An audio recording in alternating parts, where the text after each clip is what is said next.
Okay, so I've already set about almost 10 minutes setting up this problem in the lab, and then we spent 20 minutes analyzing it, and we're just going to spend just another couple minutes.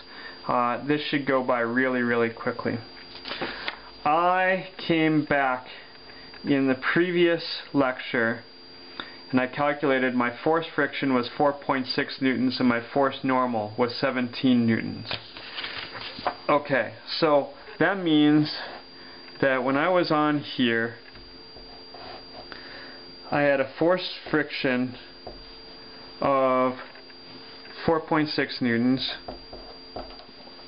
and I had a force normal of 17 newtons, and that's going to give me a mu, that's going to give me a coefficient of friction of 4.6 newtons divided by 17 newtons, and so that's going to give me a coefficient of friction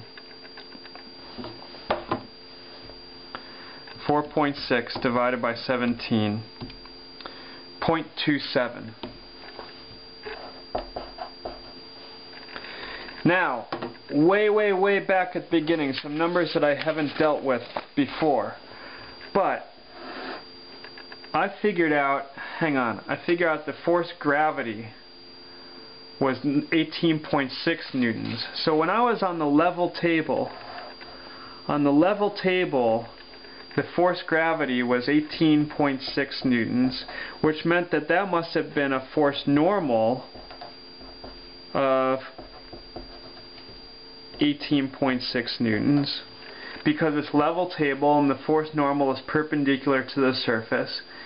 And way back there, it took me 4.5 newtons to pull it that way. And so here I'm going to get mu is 4.5 newtons divided by 18.6 newtons. So I'm going to calculate there that my mu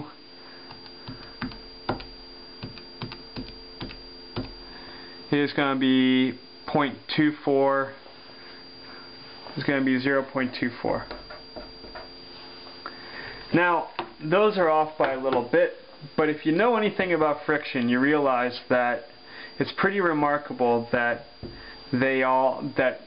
friction doesn't really lend itself to high accuracy, and 0.27 and 0.24, I would say I'm pretty happy with that. So let's just recap really quickly. Going back, when I pulled this book up the incline, it required 12.5 newtons of force. Over the course of 1.28 meters, I did 16 joules of work. Now, there was a force,